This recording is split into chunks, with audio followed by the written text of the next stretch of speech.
It's the week of the Euros and all of the squads have now been announced, so I think it's only right to do some predictions. We are going to go on the Telegraph predictor page, so let's just get straight into it. So let's just start off with Group A. We've got Germany, Scotland, Hungary and Switzerland. Probably a clear favourite in this group, and that will be Germany.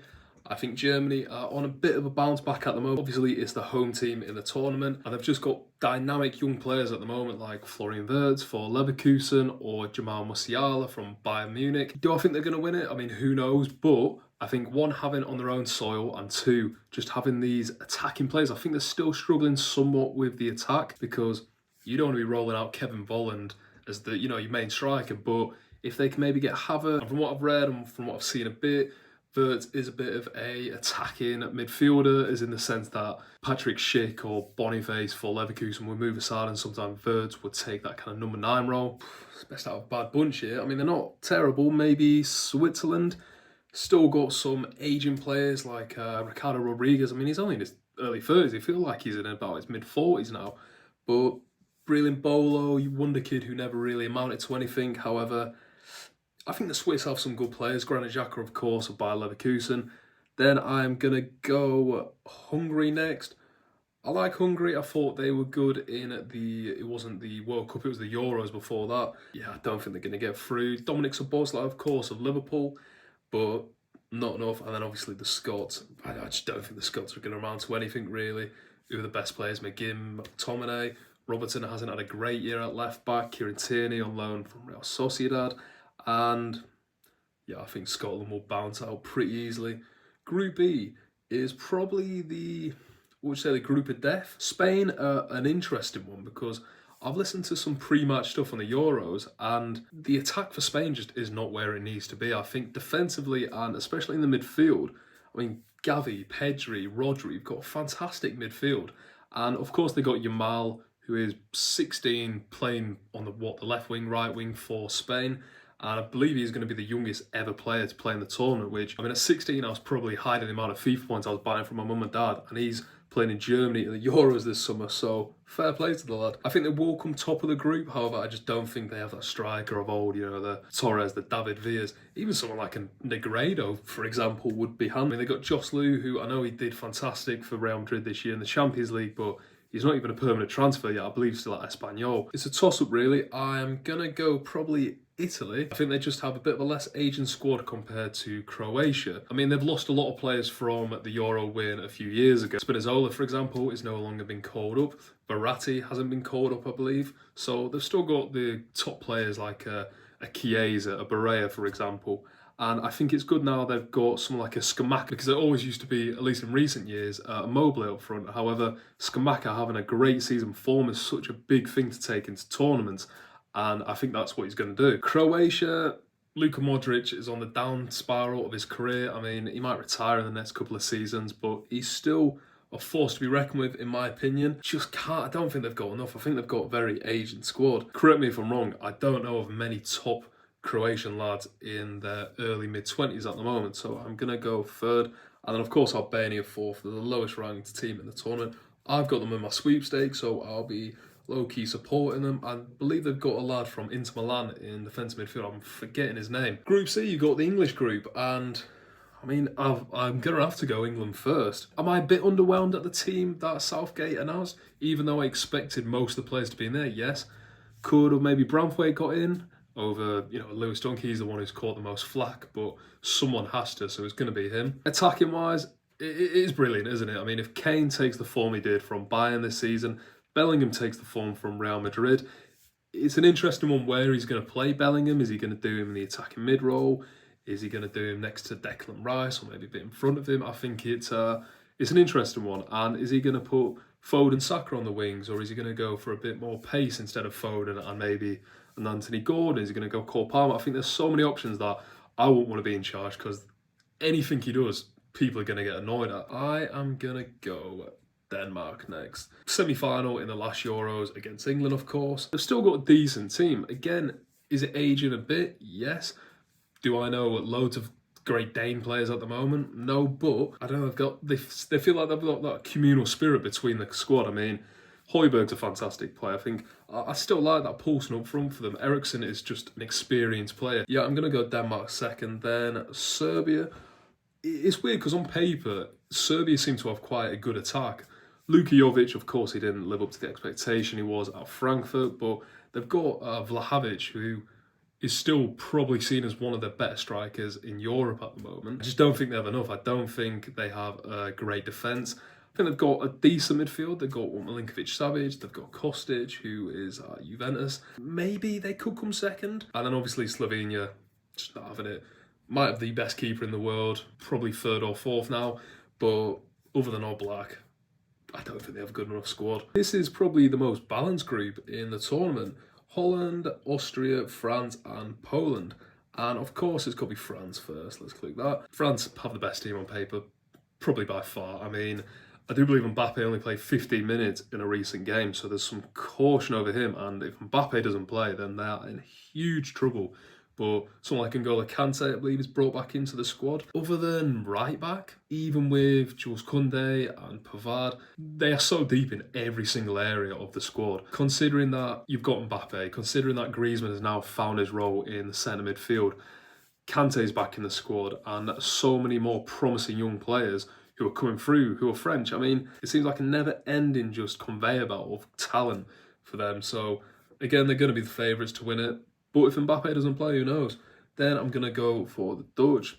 The Netherlands, I mean, Frenkie de Jong isn't going to be in the tournament, which is a huge blow for them because I think they are a bit light in midfield anyway. I think, they've got Xavi Simons, Ryan Gravenberch, Gene Wijnaldum still hanging in there. You could argue they're going to make the way through the tournament through the defence because that defence, if you're looking on paper, Van Dijk, Mickey van der Ven, Nathan Ake, Jeremy Frimpong, Matson from Dortmund, even you got De Ligt. There's so many players in that defence where I'd love to have 2 or 3 of them for England. Is that going to be their only route to maybe a quarter semi-final? Potentially. But yeah, again, their attack, Gakpo, Depay, I just don't think they have enough. Austria third, I think they just seem to have a very industrial squad. I mean, I believe there's only 2 players in their midfield don't play in the Bundesliga.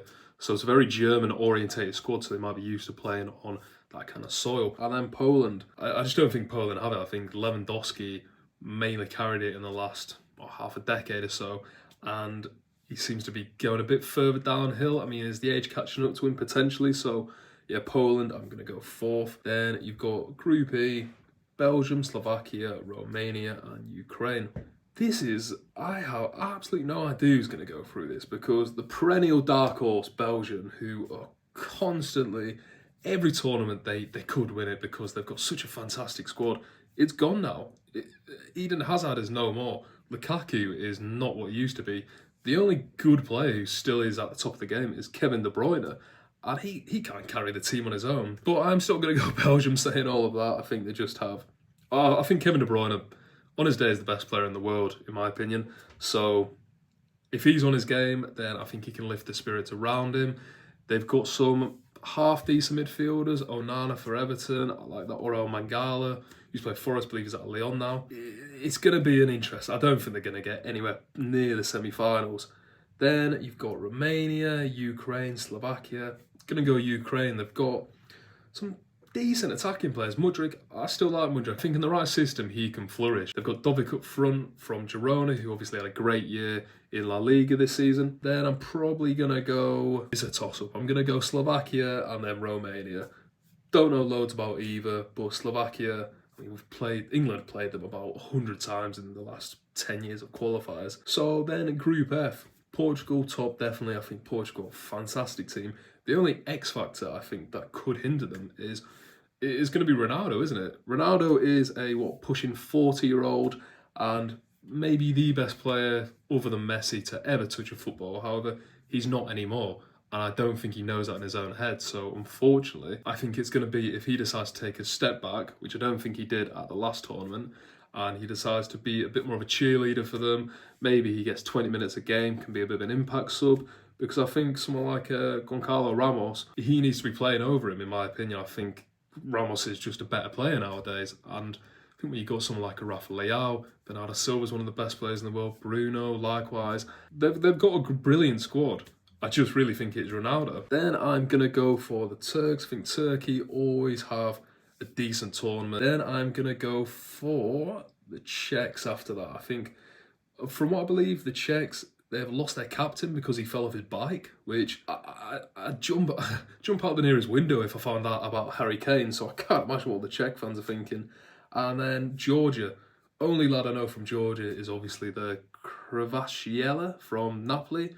Brilliant winger. I think he's one of the ones to watch this tournament, but they're just not going to have enough for me. Let's have a look at the first game. Let's go Germany first, and then I don't think Denmark will be able to beat Germany. Then Italy, Switzerland. Interesting one. I'm going to go Italy. I think they just have enough firepower against them. It seems quite an easy round of 16 actually. I'm going to go Spain, and then England, fingers crossed. Portugal, Serbia, that'll be a tough one for Portugal, that. The Dutch against Ukraine.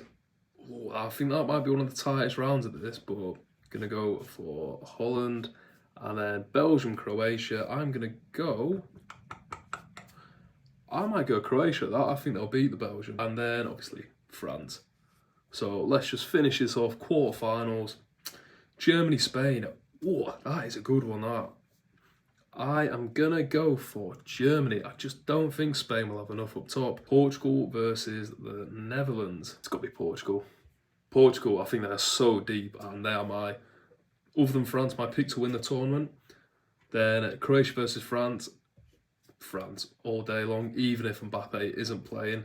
And then England versus the Italians. Rematch from the 2020 Euros. And I think we will do the Italians. I think we have enough. I think Foden, Bellingham, Harry Kane, all could argue have been their best player in their respective leagues. And yeah, I think we have the firepower for that. I mean, if we get these semi-finals, it is going to be some good TV, but Germany, Portugal. I mean, I said Portugal to win it, so I'm going to have to stick with them. And then France versus England, rematch of the 2022 World Cup. Can I see us beating the French? I mean, we gave them a good go in Qatar, and on another day, Harry Kane scores that penalty.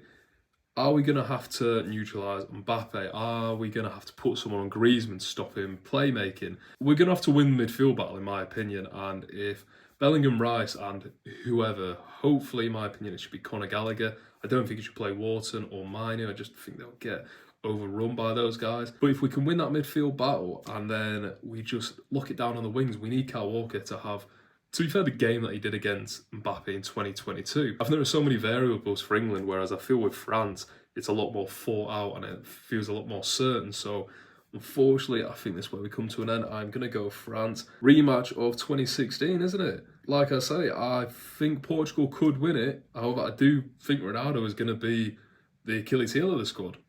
Hopefully he doesn't, and hopefully he has like a fantastic Euros and has the kind of one Messi had in the World Cup. But I don't see it, so I'm going to go France to win. The boring answer. And 24% of people predicted France. I'm not surprised. 22% of people predicted England, so fair play to, national pride and all that lot. But yeah, they're my predictions. If you want to let me know yours, that'd be great. And they should come out just before the Euros, so shouldn't be waiting around to see injuries. But if you could leave a like, that'd be fantastic. If you could subscribe to the channel, that'd be brilliant. And thanks for watching.